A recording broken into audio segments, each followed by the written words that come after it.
Hi అండి. ఆవకాయ పచ్చడి. కాయలను ఇలా నీట్గా కట్ చేసుకుని ఇలా సీరల కింద అయితే కట్ చేసేసుకోవాలి.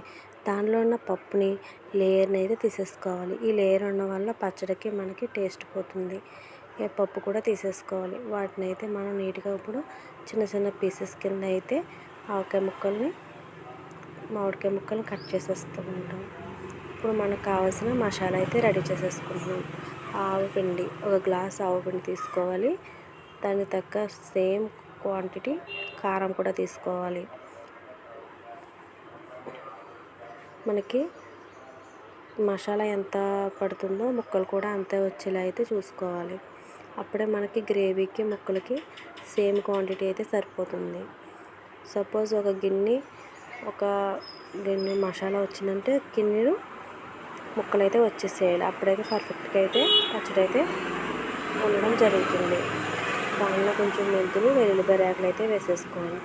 బాగా కలుపుకొని ఈ ముక్కలను అయితే మనం దాంట్లో వేసేసుకుని మసాలా అయితే రెడీ చేసేసుకున్నాం. మేమైతే వేరుశనగ నూనెతో అయితే ఈ పచ్చడి అయితే ప్రిపేర్ చేస్తున్నాం.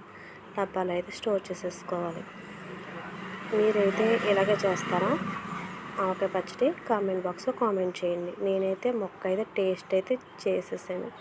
మీరు కూడా ఇలాగే తింటారనుకుంటున్నాను. ఆవకాయ పచ్చడి పెట్టేటప్పుడు మ్యాక్సిమం ఇలా ముక్క తినడం చాలామందికి అయితే చాలా ఇష్టంగా అయితే తింటారు. ఇలా అయితే వీడియో నచ్చితే please like, share, subscribe please.